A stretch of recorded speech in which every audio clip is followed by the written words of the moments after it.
Hello friends, Vanna here. Welcome to my YouTube channel. I hope you all doing great. So today we will cover the next two topics, which we haven't done on that day. So today we will cover how knowledge in math is validated and proved. Maths की कुछ knowledge होती है जिसे maths के कुछ है ना formulas होते हैं, hypotheses होते हैं, हमें उन्हें कैसे prove करना है और methods of proof हम देख लेंगे, ठीक है। तो ये दो करके हमारा आज का फर्स्ट चैप्टर है जो हमने स्टार्ट किया था day before yesterday. So we'll finish that, right? तो इसको समझ लेते हैं how knowledge in math is validated and proved. इसमें आप चार चीजें देखेंगे: कंजेक्चर, जनरलाइजेशन,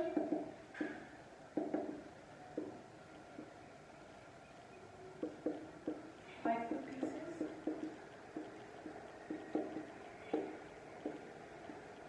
और काउंटर एग्जाम्पल और स्पेशल केस ऑफ इट, ठीक है। तो एक एक करके समझ लेते हैं। ये जो कंजेक्चर टर्म है ये एग्जाम में पूछी गई है, ठीक है। तो कंजेक्चर क्या होता है? It's a statement, it is a statement which is based on observation, ठीक है। वो ट्रू भी हो सकती है, नहीं भी ट्रू हो सकती, फिर उसके लिए आर्गूमेंट दिए जाते हैं, ठीक है। कंजेक्चर आज देख लेते हैं क्या है, ठीक है। मैं लिख देती हूँ, इट्स अ स्टेटमेंट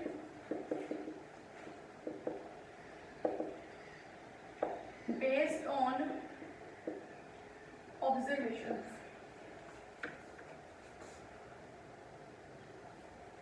ठीक है।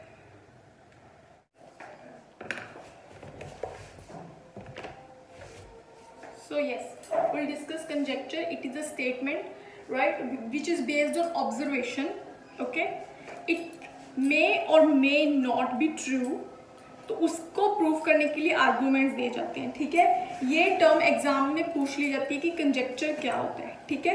तो कंजेक्चर आप याद रखें, it is a statement which is based on observation which may और मे नॉट बी ट्रू। उसको फिर आर्गूमेंट्स देके है ना ट्रू या नॉट ट्रू किया जाता है। इसके आप हम एग्जाम्पल देख लेते हैं। एक आगे हम ये डिस्कस करेंगे, इसको मैं अभी नोट कर देती हूँ।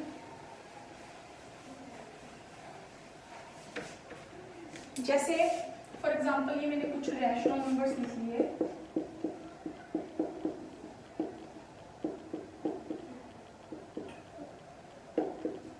ठीक है। तो ये एक स्टेटमेंट दे दी, इस पे बेस क्या करते हैं स्टूडेंट?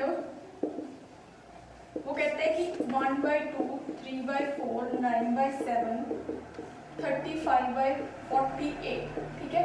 वो इन सबको रैशनल नंबर्स मान लेगा, ठीक है। उसकी ऑब्जर्वेशन पे जो बेस है, ठीक है, वो कहेगा कि यही रैशनल नंबर्स है। फिर टीचर उसको आर्गूमेंट देगी, और कहेगी ये जो तुमने स्टेटमेंट दी ये ट्रू नहीं है। 12/1 भी लिख सकते हैं, 2/1 भी लिख सकते हैं, तो ये भी रैशनल नंबर है, ठीक है। तो इस तरह के बहुत सारे एग्जाम्पल हो सकते हैं। बेसिकली आपको जो एग्जाम में पूछा जाएगा वो क्या पूछा जाएगा कि कंजेक्चर आपको बताएं, तो आपको पता होना चाहिए, ठीक है। It is a statement which is based on observation which may और may not be true, then we give arguments to prove that statement wrong और राइट, ठीक है जी। तो आगे देख लेते हैं। ये मुझे उम्मीद है कि आपको समझ आ गया होगा कंजेक्चर क्या होता है। फिर आता है कि ये हम पढ़ के रहे हैं, हम पहला फर्स्ट चैप्टर कर रहे हैं नेचर ऑफ मैथमेटिक्स में। 5 पॉइंट्स हम डिस्कस कर रहे थे उस दिन, बिकॉज है ना कि मार्कर नहीं था, इस वजह से कंटिन्यू नहीं कर पाए थे। तो आज कर रहे हैं how knowledge in math is validated and proved, ठीक है।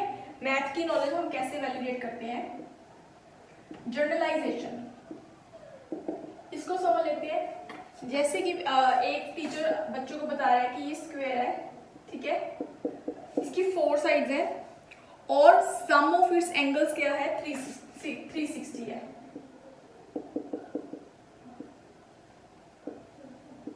ठीक है। फिर ऐसे ही वो रेक्टेंगल का बता दे या फिर वो पैरेललोग्राम का बता दे, ठीक है। सबकी वो प्रॉपर्टीज जब बताएगा तो एंड में वो क्या कर देगा? जनरलाइज कर देगा कि कोई भी शेप ले लो आप 4 साइड, तो उसका सम क्या होएगा? 360 ही होएगा, उसके एंगल्स का सम 360 ही होगा।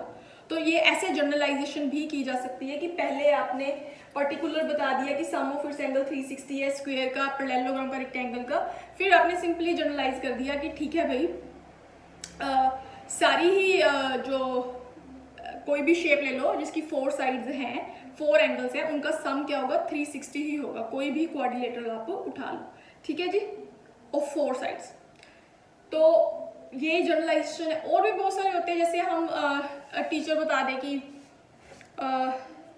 ठीक है कि 2 से मल्टीप्लाई करना शुरू करें, 2 1 ज़ा 2, 2 2 ज़ा 4, 2 3 ज़ा 6, तो इस तरह से वो बता सकती है कि multiples of 2 are always even, ठीक है।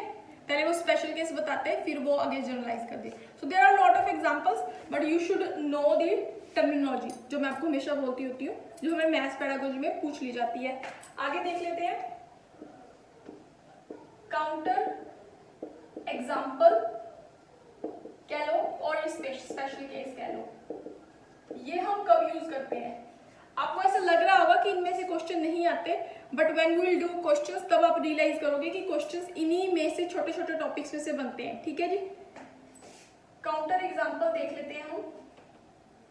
फॉर एग्जांपल ऐसे कोई स्टेटमेंट दी हुई है, odd numbers are only prime number, ठीक है, odd numbers are only prime numbers. But is this statement true? No. So हम इसका counter example दे सकते हैं कि 2 is a prime number, but it is not odd. ठीक है, तो ये एक तरह से क्या होगी, 2 एक काउंटर एग्जाम्पल भी होगी और क्या हो गया, एक स्पेशल केस भी हो गया। तो फिर हम इस स्टेटमेंट को चेंज करके एक सही स्टेटमेंट लिख सकते हैं कि odd numbers are prime numbers except 2, ठीक है। मुझे लगता है आपको समझ आ रही होगी कि और ये काउंटर एग्जांपल कैसे देंगे कि जो स्टेटमेंट दी हुई है उसको रॉन्ग प्रूफ करने के लिए हमारे पास जब कोई स्पेशल केस है या हम कोई एग्जांपल दे देते हैं। जैसे यहाँ पे 2 हमें पता है 2 is a prime number, that's not odd, ठीक है। काउंटर एग्जांपल और स्पेशल केस, ठीक है, जिससे हम अपनी आगे देख लेते हैं। फोर्थ, ये हाँ हाइपोथेसिस।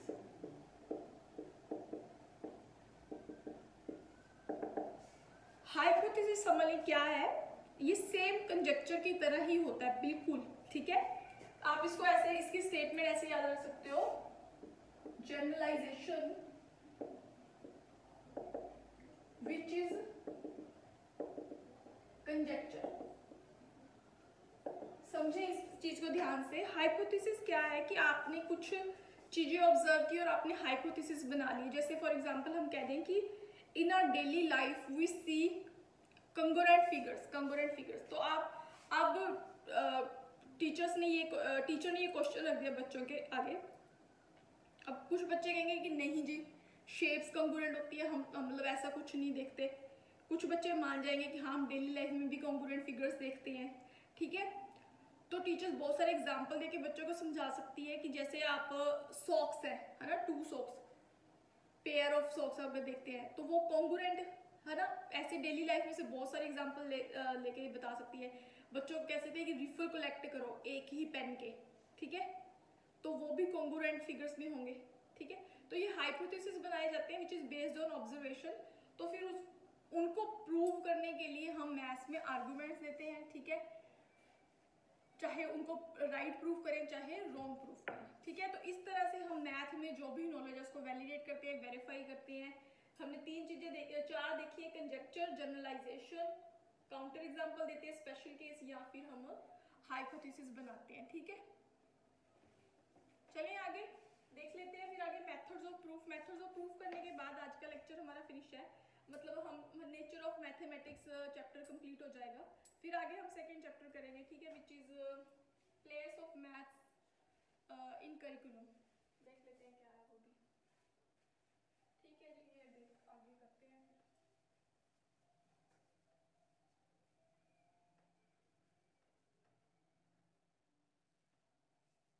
तो ये देख लेते हैं मेथड्स ऑफ प्रूफ। मैं आपको सीरियसली बता रही हूँ कि इसमें से क्वेश्चन पक्का आए या फिर आपको पता नहीं चलेगा कि क्या है सिंपल सी बात है। ठीक है, और प्रूफ बाय कॉन्ट्राडिक्शन, ठीक है। प्रूफ बाय कॉन्ट्राडिक्शन को आप एक तरह से इनडायरेक्ट प्रूफ भी कह सकते हो। ओके, डायरेक्ट प्रूफ क्या है? वेरी सिंपल, मैं आपको बता देती हूँ, एग्जांपल लेके बताती हूँ। डायरेक्ट प्रूफ करना है हमें ये प्रूफ करना है कि sum of two odd integers is even. ठीक है, क्लियर? तो मैं क्या करती हूँ, मैं दो ऑड इंटीजर्स ले लेती हूँ, 2s+1 y 2t+1। 2s मतलब इवन, +1 ऑड हो गया, इवन प्लस ऑड हो गया। ठीक है, x+y कर दिया मैंने, 2s+1 + 2t+1। आपको पता ही है एसोसिएटिविटी और कम्यूटेटिव जो भी है ना लॉ होते हैं वो लग के, तो ये 2s + 2t+2, 2 कॉमन आ जाएगा, पीछे क्या आएगा s + t+1। और हमने पता ही है हमें multiple of 2 will always be even. तो हमने सिंपल डायरेक्ट प्रूफ किया, हमने दो नंबर ले लिए विच आर ऑड। ठीक है, हमने सपोज कर लिए, उनको ऐड किया, उनका सम क्या आ गया, इवन आ गया, तो हमने प्रूफ कर दिया, सिंपल डायरेक्ट प्रूफ हो गया।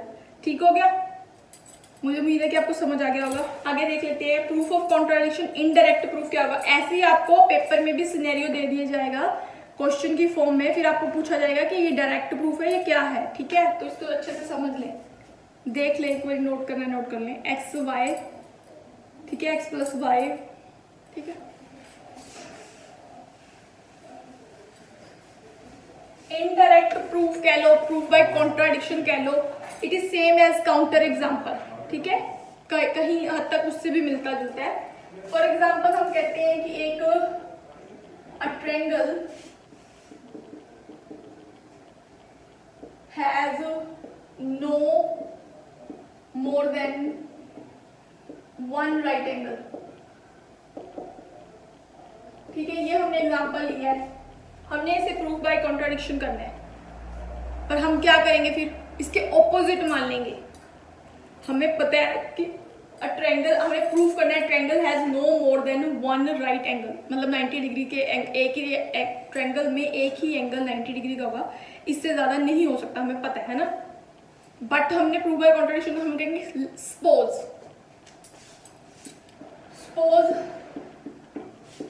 there are two angles, ठीक है, जो 90 के हैं। मान लो एंगल ए भी 90 का ले लिया मैंने, एंगल बी भी 90 का ले लिया। ठीक है जी, अब एंगल सी हमें पता नहीं, चलो जो भी होगा, फिर हम इनका सम करते हैं, वो क्या होगा 90 + 90 + c which is greater than 180। और हमने तो क्या पढ़ा हुआ है कि ट्रायंगल के एंगल्स का जोड़ कितना होता है 180 डिग्री, पर ये तो 180 से ज़्यादा आ रहा है, मीन्स ये हमारी दूसरी कंडीशन को गलत प्रूफ कर रहा है। तो इट मीन्स कि triangle has no more than one right angle. हमने ये प्रूफ बाय कॉन्ट्राडिक्शन कर दिया, हमने उसके उल्ट मान के, ठीक है, कोई ऐसी कंडीशन ले आए जो कि सही नहीं है, जैसे कि एंगल का जोड़ 180 से है ना ज़्यादा आ गया। इस तरह से इसे इनडायरेक्ट प्रूफ भी किया जाता है। और इसको हम जो मैंने काउंटर एग्जांपल में आपको एग्जांपल दी थी 2 वाली, वो भी एक तरह से प्रूफ बाय कॉन्ट्राडिक्शन ही था। ठीक है, कि 2 इज अ इवन नंबर, तो वो हो गया था। उम्मीद है मुझे आपको समझ आ गया होगा। हमने 5 टॉपिक्स क्लियर कर लिए। नेचर ऑफ मैथमेटिक्स, ठीक है, कैसी होनी चाहिए कि बच्चों को अपनी डेली लाइफ से रिलेट करवाए। Pure and applied mathematics, pure में हमने कंसेप्ट, फैक्ट, थ्योरम्स वो सारा समझ लेना है, बेसिक मैथमेटिकल स्ट्रक्चर समझ लेना है। अप्लाइड मैथमेटिक्स क्या था, it was a science, it is a science of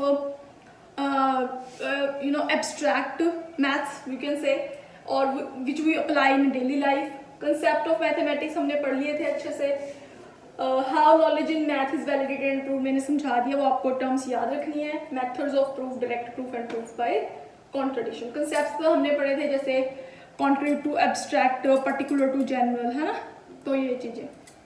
ठीक है जी, तो ये आपका फर्स्ट चैप्टर कंप्लीट होता है। इसके बाद मैं आपसे थोड़ी सी इम्पोर्टेंट डेफिनेशंस जो है ना एनपी ने या ऑगस्टे ने या फिर डेविड व्हीलर ने की, वो डिस्कस कर लेते हैं।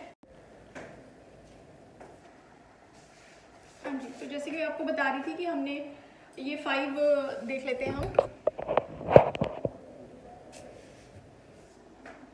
हाँ जी, तो मैं आपको बता रही थी कि हमने ये आज 5 इम्पॉर्टेंट डेफिनेशंस देख लेते हैं। डेफिनेशंस बोल रही हूँ मैं, सेइंग्स हैं, ठीक है। जैसे नेशनल पॉलिसी ऑफ एजुकेशन, ठीक है, ये क्या कहा है मैथ्स के बारे में, अरिस्टोटल ने क्या कहा है, ऑगस्ट कॉम्टे ने क्या कहा है, डेविड व्हीलर ने क्या कहा है और बेंजामिन पियर्स ने क्या कहा है। जो वेरी इंपॉर्टेंट, कोई भी स्टेटमेंट देके पूछ लेंगे, हाँ जी भी नीचे नेम दे देंगे, तो आपको पता होना चाहिए। थोड़ा सा देख लेते हैं। एनपी कहते हैं कि mathematics should be visualised as the vehicle to train a child to think, reason, analyse and articulate logically. Mathematics, ठीक है, ऐसे मैथमेटिक्स को ऐसे देखा जाना चाहिए कि वो बच्चों को ट्रेन करे कि वो लॉजिकली सीखें, लॉजिकली अपने आप को एक्सप्रेस कर सके, एनालाइज कर सके। ये क्वालिटी बच्चों में लेके आए मैथ्स, ठीक है।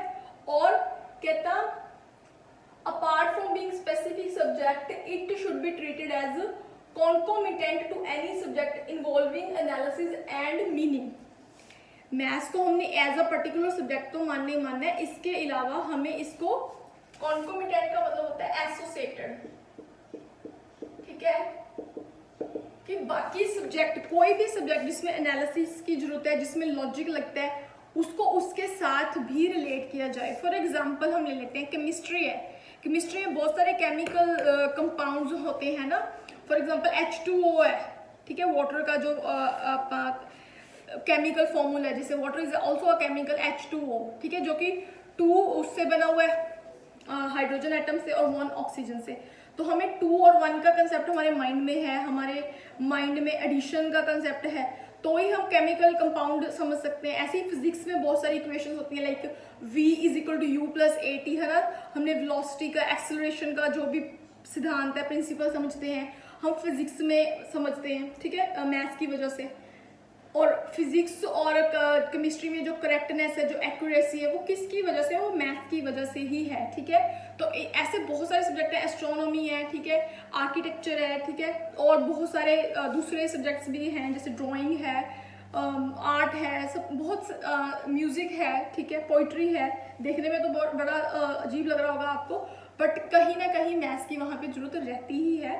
तो हमें मैथ्स को एसोसिएट करके पढ़ना चाहिए उन सारे सब्जेक्ट्स में जिन सब्जेक्ट्स में हमें एनालिसिस की जरूरत पड़ती है, जिन सब्जेक्ट्स को हम लॉजिकली पढ़ते हैं। ऐसे ही हमने साइंस पढ़ा था, ठीक है, कि साइंस को भी एज अ पर्टिकुलर सब्जेक्ट ना पढ़े, साइंस को भी बाकी सब्जेक्ट से रिलेट करके पढ़ना चाहिए, ठीक है। तो हर पेडागोजी हमें ये सिखाती है कि किसी भी एक तरह से इंक्लूसिव टाइप एजुकेशन देनी है, कि सभी चीज़ों को साथ में लेके चलना है, ठीक है, बच्चों के एक इंटरेस्ट क्रिएट करना है। मैथ को एज अ इंडिपेंडेंट सब्जेक्ट मान के ना चले वो। आगे अरिस्टोटल ने क्या कहा? Mathematics as the science of quantity, ठीक है, क्वांटिटी जैसे 2, 4, 5, साइंस ऑफ क्वांटिटी, मतलब क्वांटिटी को समझने के लिए मैथ्स है। Simple, mathematics is science of quantity, science to know something, ठीक है। अगस्त कॉम्टे ने कहा है the science of indirect measurement. Indirect क्यों बोला? जैसे कि अपन कल भी हम डिस्कस कर रहे थे कि मैथ्स हमारी डेली लाइफ में कहीं ना कहीं यूज होता ही रहता है, चाहे हम जाने चाहे ना जाने अनजाने में, है ना। इनडायरेक्ट क्यों बोला इसको भी? हमें कई बार, फॉर एग्जाम्पल हम कुकिंग ही कर रहे हैं ना, तो हम देखें तो अगर किसी भी चीज़ की प्रपोर्शन में कमी आ जाए, रेशो प्रपोर्शन हमें कितना यूज़ करना पड़ता है, नमक किसी चीज़ में ज़्यादा पड़ जाए, है ना, तो सारा खाना खराब हो जाएगा। तो कहीं ना कहीं हम मेजरमेंट का सिद्धांत वहाँ पे फॉलो कर रहे हैं, ठीक है, कहीं ना कहीं हम यूज़ कर रहे हैं अपने दिमाग में वो चीज़ें, कि एक्यूरेसी का सिद्धांत हम यूज़ कर रहे हैं कि कितनी चीज़ में कितना चीज़ डालनी चाहिए, ठीक है। तो science of indirect measurement. David wheeler क्या कहता है? ये बहुत इंपॉर्टेंट है, ये पूछी भी गई है एग्जाम में। कहते it is more important to know how to mathematise rather than to know lot of mathematics. इसका क्या मतलब है? मैथमेटाइज करना यानी कि अप्लाई करना डेली में। बच्चों को ये नहीं कि बहुत सारे फॉर्मूलाज आते हैं तो हम कह दें कि हाँ भी उसको बहुत सारा मैथ्स आता है, ऐसा नहीं है। उनको it's more important to know how to mathematise. अब बच्चों को हमने समझा तो दिया, अब इंटरेस्ट निकालना तो सिखा दिया, P × R × T/100। वो इंटरेस्ट प्रिंसिपल पे निकाल तो देंगे, बट अगर वो बैंक में जा रहे हैं, है ना, उनको कह दें कि 1000 रुपये पे आप पे कितना ब्याज, उनको कैलकुलेट ही ना करना है, अपनी डेली लाइफ में अप्लाई ना कर पाए, तो फिर उस सीखी हुई चीज़ का कोई फ़ायदा नहीं है। उन्हें अपनी डेली लाइफ में अप्लाई करना आना चाहिए।